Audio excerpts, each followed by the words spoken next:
বাস্তু পুরুষকে, আর তার পুজো কেনই বা হয় মকর সংক্রান্তি ও সারা পৌষ মাস জুড়ে। পৌষ পার্বণে পিঠে পুলি কেন বানানো হয়, এই বিশেষ দিনে তিল খাওয়ার কারণ কি তোমরা জানো? চলো আমি বলছি। দক্ষিণায়ন শেষ হয়ে উত্তরায়ণের শুরুতে সূর্য মকর রাশিতে প্রবেশ করে, তাই মাঘ মাসের আগের তিথি মকর সংক্রান্তি। পৌরাণিক মতে এদিন সূর্যদেবের পুত্র শনিদেব পিতার চরণে কালো তিল অর্পণ করে তাকে আপ্যায়ন করেছিলেন। সেই থেকে তিল কদমা খাওয়ার নিয়ম, যা তৎকালীন আয়ুর্বেদ অনুসারে পৌষের দীর্ঘ শৈত্যের পর হঠাৎ শীতল বাতাসের প্রকোপ মাঘ মাসে বেশি হওয়ায় তিল খাওয়ার রীতি বাধ্যতামূলক করা হয়েছিল ধর্মের অজুহাতে। কারণ তিল খেলে শরীর ভেতর থেকে গরম থাকে এবং রোগ প্রতিরোধক ক্ষমতা বৃদ্ধি পায়। মকর সংক্রান্তি হলো দেবতাদের জাগরণের সময়, যা সমগ্র ভারতবর্ষের ভিন্ন ভিন্ন উৎসবের মধ্য দিয়ে পালিত হয়। কিন্তু পবিত্র পৌষ মাসকে দেবী লক্ষ্মীর মাস হিসেবে বাংলায় বহু যুগ আগে থেকে মান্যতা দেওয়া হয়েছে।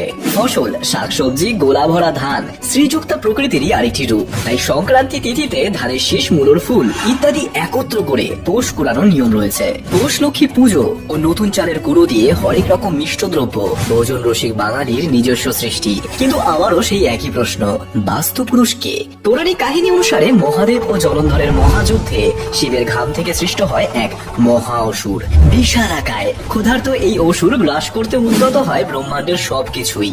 বিষ্ণুর আদেশানুসারে দশদিকপাল ইন্দ্র, যম, বরুণ, অগ্নি, কুবের, ঈশান, অনন্ত, নৈরিত, বায়ু ও ব্রহ্মা মিলে তাকে চেপে ধরেন। জন্মাবধি কোনো পাপ না করায় এবং শিবের অংশ হওয়ায় ত্রিদেব দ্বারা তাকে বধ না করার সিদ্ধান্ত হলে দশদিকপাল একই রকম ভাবে তার শরীরের ওপর অবস্থান করতে বাধ্য হন এবং এই মহা অসুর আশীর্বাদ পায় অমরত্বের। এখান থেকেই পরবর্তীতে যে কোনো ভূমিতে যখনই দিক নির্ণয় করে বসতি তৈরি হয়, তখনই সেখানে দশদিকপাল সহ বাস্তুপুরুষ অবস্থান করেন। ভবিষ্য পুরাণ অনুসারে পৌষ মাসের শেষে মকর সংক্রান্তি তিথিতে দশদিকপাল তাদের আসন ছেড়ে উঠে সূর্যের বন্দনা করলে তখন বাস্তুপুরুষের স্বস্তি হয় এবং তিনি পূজা ভাগ পান। কিছু বাঙালি জিওল গাছের ডালে পৌষের যে কোনো একটি রবিবার বাস্তুর পুজো করে, আবার কেউ করে সংক্রান্তিতে। কেউ আবার তুলসী মঞ্চের সামনে গোবর্ণী কোনো উঠোনে চালের গুঁড়ো গুলে আউনি, বাউনি এবং চাউনি আঁকেন।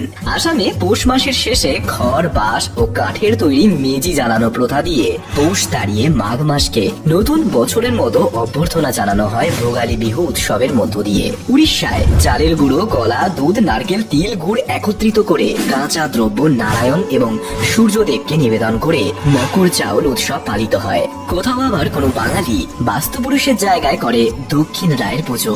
চালের গুঁড়োয় গুড় মিশিয়ে ভোগ দেয়া হয় গৃহ দেবতাকে। বিশ্বকর্মা পুজো বাদেও ঘুড়ি ওড়ানোর প্রথা এই মকর সংক্রান্তিতেও পালিত হয় সারা ভারতে। কমেন্টে অবশ্যই জানিও তোমাদের বাড়িতে মকর সংক্রান্তি কিভাবে পালন হয়।